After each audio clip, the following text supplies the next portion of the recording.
নমস্কার বন্ধুরা, এই মুহূর্তে রয়েছে রাজ্যের সমস্ত কৃষকদের জন্য বিরাট বড় সুখবর। আপনি যদি পশ্চিমবঙ্গ সরকারের কৃষক বন্ধু প্রকল্প এবং কেন্দ্র সরকারের পিএম কিষাণ প্রকল্পের নাম নথিভুক্ত করে রাখেন, তাহলে আপনার জন্য রয়েছে এই মুহূর্তে দুর্দান্ত আপডেট। পশ্চিমবঙ্গ সরকারের কৃষক বন্ধু প্রকল্পের আগামী দ্বিতীয় কিস্তির টাকা কবে থেকে দেওয়া হচ্ছে, কোন কোন কৃষকদের কী ফর্ম বা ডকুমেন্ট সাবমিট করতে হবে, এছাড়াও এই প্রকল্পের ভাতা বৃদ্ধি নিয়ে কী বলা হলো, অর্থাৎ কোন কোন কৃষকদের কত টাকা করে বৃদ্ধি করা হবে, এছাড়াও কেন্দ্র সরকারের পিএম কিষাণ প্রকল্পের 18তম কিস্তির টাকা কবে থেকে দেওয়া হচ্ছে, সমস্ত বিষয় নিয়ে কিন্তু এই ভিডিওটির মধ্যেই আলোচনা করা হয়েছে।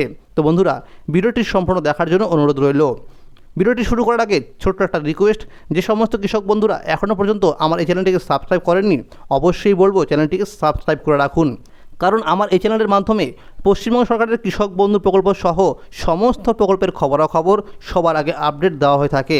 তো বন্ধুরা, দেখে নেওয়া যাক কী বলা হয়েছে আজকের প্রতিবেদনে। পুজোর আগেই কৃষকদের খুশির খবর জানালো কৃষক বন্ধু প্রকল্পের দ্বিতীয় কিস্তির টাকা দেওয়ার ফাইনাল তারিখ। সমস্ত কৃষকদের এই দুইটি কাজ অবশ্যই করতে হবে। ভারতবর্ষ মূলত কৃষি প্রধান দেশ। দেশের কৃষকদের জন্য কেন্দ্রীয় সরকারের যেরকম পিএম কিষাণ প্রকল্প রয়েছে, ঠিক তেমনি পশ্চিমবঙ্গ রাজ্যের কৃষকদের জন্য মাননীয় মুখ্যমন্ত্রী মমতা বন্দ্যোপাধ্যায় কৃষক বন্ধু প্রকল্প চালু করেছেন। এই প্রকল্পের মাধ্যমে রাজ্যের সমস্ত কৃষকদের আর্থিকভাবে সহায়তা করে থাকে।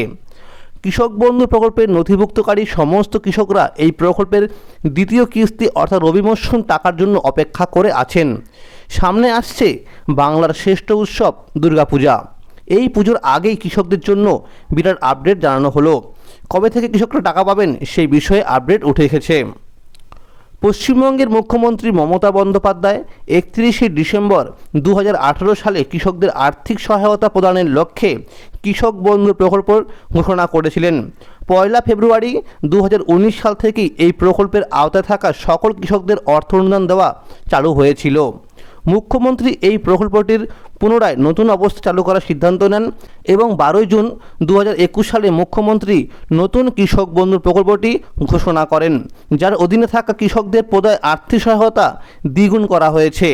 বর্তমানে যে সমস্ত কৃষকদের জমির পরিমাণ 1 একর বা তার বেশি রয়েছে, তাদের বছরে দুটি কিস্তি মিলিয়ে অর্থাৎ খরিফ মরশুম এবং রবি মরশুম মিলিয়ে মোট 10,000 টাকা, এবং যে সমস্ত কৃষকদের জমির পরিমাণ 1 একরের কম রয়েছে, তাদের জমির আনুপাতিক হারে বছরে দুটি কিস্তি মিলিয়ে সর্বনিম্ন মোট 4,000 টাকা করে দেওয়া হচ্ছে।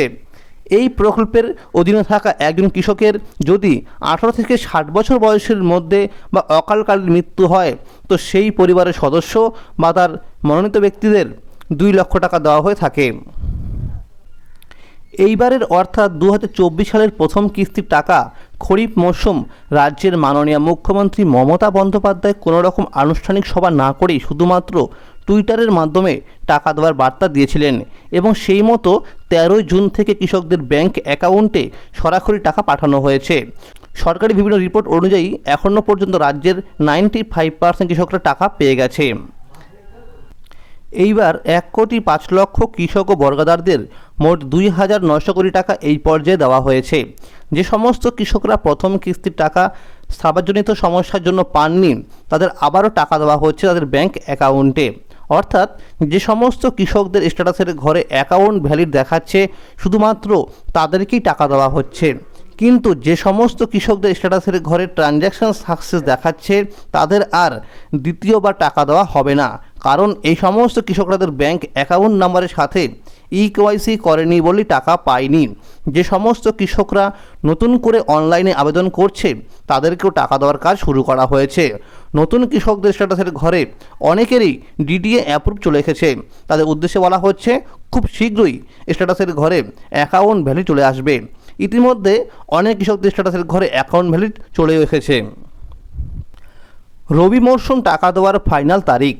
ব্লক অফিস থেকে কৃষক বন্ধু প্রকল্পের দ্বিতীয় কিস্তির টাকা দেওয়ার তারিখ ঘোষণা করল।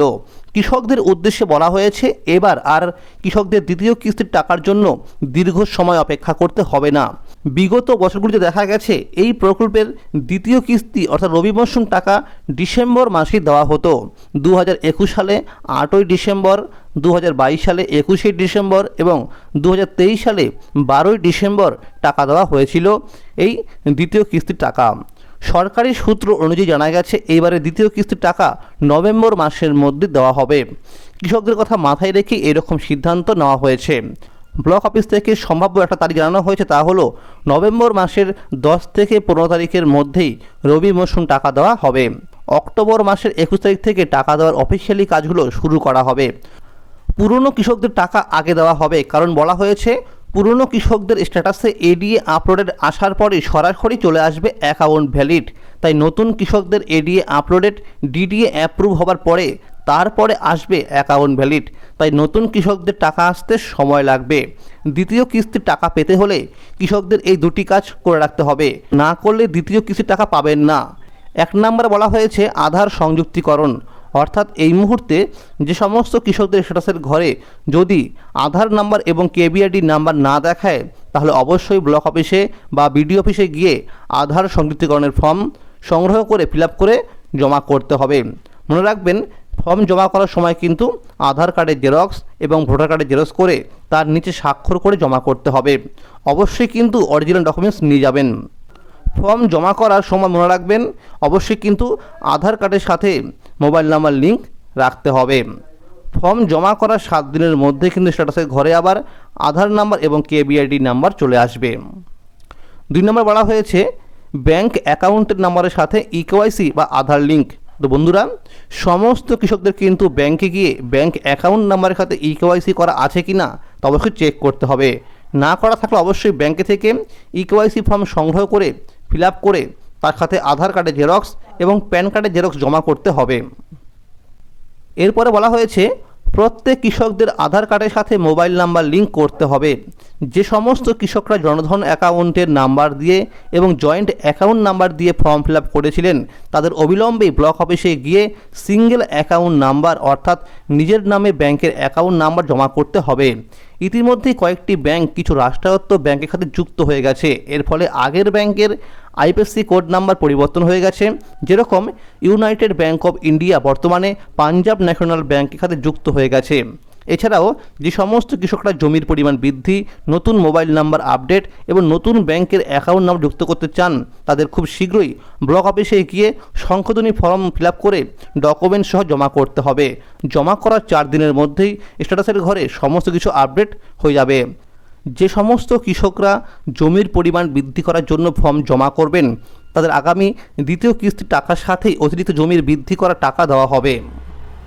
কৃষক বন্ধু প্রকল্পের ভাতা বৃদ্ধি 11,000 টাকা এবং 5,000 টাকা। দ্রব্যমূল্যের বৃদ্ধির কারণে কৃষকদের চাষবাস করতে অনেক সমস্যার মধ্যে পড়তে হচ্ছে। যেভাবে জিনিসপত্রের দাম বাড়ছে, এ কারণে কৃষকরা উন্নত মানের কীটনাশক ও বীজ এবং সার কিনতে পাচ্ছেন না। এর ফলে জমিতে উপযুক্ত মানের ফসল উৎপন্ন হচ্ছে না। বিভিন্ন সূত্র মারফত জানা গেছে আগামী বিধানসভা ভোটের আগেই কৃষক বন্ধু প্রকল্পের ভাতা 1,000 টাকা পর্যন্ত বৃদ্ধি করা হবে। যে সমস্ত কৃষকরা বছরে 2টি কিস্তি মিলিয়ে 10,000 টাকা করে পাচ্ছেন, তারা এই প্রকল্পের ভাতা বৃদ্ধি হলে পাবেন 11,000 টাকা করে, এবং যে সমস্ত কৃষকরা বছর 2টি কিস্তি মিলিয়ে 4,000 টাকা করে পেতেন, তারা পাবেন 5,000 টাকা করে। শুধুমাত্র কৃষক বন্ধু প্রকল্পই নয়, বাংলার মহিলাদের লক্ষ্মীর ভাণ্ডার প্রকল্পের ভাতাও বাড়তে পারে বলেই সূত্র মারফত জানা গেছে। এবার রাজ্য বাজেটে লক্ষ্মীর ভাণ্ডার প্রকল্পের ভাতা বৃদ্ধি করা হয়েছিল। লক্ষ্মীর ভাণ্ডার প্রকল্পের ভাতা বৃদ্ধির ফলে রাজ্যের কৃষকরা দাবি রেখেছিল যে কৃষক বন্ধু প্রকল্পের ভাতা বৃদ্ধি করার জন্য। অবশেষে কৃষকদের কথা রাখতে চলেছেন রাজ্য সরকার। আগামী দিনে কৃষকদের জন্য আরও নতুন নতুন কর্মসূচি বা প্রকল্প চালু করা হবে বলেই জানা গেছে। কৃষকদের কৃষক বন্ধু প্রকল্পের ভাতা বৃদ্ধির ফলে কৃষকদের মনোবল বৃদ্ধি পাবে। তবে রাজ্য সরকার তরফ থেকে এখনও পর্যন্ত এই সংক্রান্ত কোনো বিজ্ঞপ্তি জারি করা হয়নি। কৃষকদের পাশেই আছে এবং থাকবে মামাটি সরকার। রাজ্যের কৃষকদের নিয়ে নতুন পদক্ষেপ, অর্থাৎ কেওয়াইসি করতে হবে। রাজ্যের কৃষকদের শনাক্তকরণ করতে কেওয়াইসি করার সিদ্ধান্ত নেওয়া হয়েছে। বিভিন্ন সমীক্ষায় দেখা গেছে অনেক ভুয়ো কৃষকদের অ্যাকাউন্টে প্রত্যেক কিস্তিতে টাকা ক্রেডিট হচ্ছে। বিভিন্ন জেলার কৃষকরা ব্লক অফিসে গিয়ে এই বিষয়ে অভিযোগ জানিয়েছেন। এছাড়াও অনেক কৃষকদের মৃত্যু হবার পরেও তাদের ব্যাংক অ্যাকাউন্টে প্রত্যেক কিস্তিতে টাকা ক্রেডিট হচ্ছে। যে সমস্ত কৃষকরা মারা যাচ্ছেন, তাদের কোনো রকম রিপোর্ট ব্লক অফিসের কাছে নেই। তাই এই কৃষকদের শনাক্তকরণ করতে এই কেওয়াইসি করার সিদ্ধান্ত নেওয়া হয়েছে। এছাড়াও যে সমস্ত কৃষকরা একটি জমির নথিপত্র দিয়ে বহু কৃষকরা দীর্ঘদিন ধরে টাকা পেয়ে আসছিলেন, এই বিষয়টা ব্লক অফিসের নজরে এসেছে। তাই যে সমস্ত কৃষকরা এরকম কাজ করছে, তাদের আগামী রবি মৌসুম টাকা থেকেই বঞ্চিত করা হবে। অর্থাৎ এই কৃষকদের নাম কৃষক বন্ধু প্রকল্প থেকে বাদ দেওয়া হবে। ব্লক অফিসের আধিকারিকরা মনে করছেন কেওয়াইসি করার ফলে বহু কৃষকদের নাম বাদ দেওয়া হবে। শুধুমাত্র কৃষক বন্ধুর প্রকল্পই নয়, পশ্চিমবঙ্গ সরকারের যে সমস্ত প্রকল্প রয়েছে অর্থাৎ যুবশ্রী প্রকল্প, বাংলার মা বোনদের লক্ষ্মীর ভাণ্ডার প্রকল্প, বিধবা ভাতা সহ বিভিন্ন প্রকল্পের উপভোক্তাদের কেওয়াইসি করার বাধ্যতামূলক করার সিদ্ধান্ত নেওয়া হবে। জেলার প্রত্যেকটি ব্লক অফিস থেকে কৃষকদের নামের তালিকা তৈরি করা হচ্ছে। অনুরোধ করা হচ্ছে প্রত্যেক কৃষকদের মোবাইল নম্বর চালু রাখার জন্য। ব্লক অফিস থেকে কৃষকদের মোবাইল নম্বরে SMS করা হবে। তারপরে সময় মতো ব্লক অফিসে গিয়ে সমস্ত নথিপত্র অর্থাৎ জমির দলিল, আধার কার্ড এবং ভোটার কার্ড, ব্যাংকের পাসবুক জেরক্স করে জমা করতে হবে। অবশ্যই অরিজিনাল ডকুমেন্টস নিয়ে যেতে হবে। ব্লক অফিসের আধিকারিকরা সমস্ত অরিজিনাল ডকুমেন্টসগুলো ভেরিফিকেশন করবে। যদি কোনো কৃষকরা কেওয়াইসি না করে তাহলে তাদের নাম কৃষক বন্ধু প্রকল্প থেকে বাদ দেওয়া হবে বলেই জানা গেছে বিভিন্ন সূত্রে। এই কেওয়াইসি করার ফলে রাজ্যের সঠিক কৃষকরা টাকা পাবে। ব্লক অফিসে জানানো হয়েছে খুব শীঘ্রই এই কাজটি শুরু করা হবে। এরপরে বলা হয়েছে যে সকল কৃষকদের আধার কার্ডে নিজের নামের বানান এবং জন্ম তারিখ এবং ঠিকানা ভুল থাকে তাহলে অবশ্যই আধার কেন্দ্রে গিয়ে কারেকশন বা সংশোধন করতে হবে। বন্যার ক্ষতিপূরণের টাকা এবং বাংলা শস্য বিমার টাকা খুব শীঘ্রই কৃষকদের অ্যাকাউন্টে ক্রেডিট করা হবে। রাজ্যের ধান চাষিদের বাংলা শস্য বিমার নাম নথিভুক্ত করার শেষ তারিখ জানানো হয়েছে 30 সেপ্টেম্বর 2024 পর্যন্ত। সরকারি প্রাথমিক রিপোর্ট অনুযায়ী জানা গেছে বন্যার এবং অতিরিক্ত বৃষ্টির ফলে বিভিন্ন জেলায় ধানের জমি পুরোপুরি নষ্ট হয়ে গেছে। ক্ষতিগ্রস্ত জমির কৃষকদের নামের তালিকা 30 সেপ্টেম্বরের মধ্যে তৈরি করার সিদ্ধান্ত দেওয়া হয়েছে। বিশেষ করে বর্ধমান, বাঁকুড়া, হুগলি, বীরভূম, পশ্চিম মেদিনীপুর, পূর্ব মেদিনীপুর, হাওড়া জেলা সহ কিছু জেলার কৃষকদের জমির অনেক ক্ষতি হয়েছে। অন্যদিকে কেন্দ্রীয় সরকারের PM কিষাণ প্রকল্পের 18তম কিস্তির টাকা 5ই অক্টোবর দেশের সমস্ত কৃষকদের অ্যাকাউন্টে 2000 টাকা করে দেওয়া হবে। এই প্রকল্পের নথিভুক্ত কৃষকদের উদ্দেশ্যে বলা হচ্ছে প্রত্যেকে যেন ব্যাংক অ্যাকাউন্টের সাথে EKYC করে রাখে।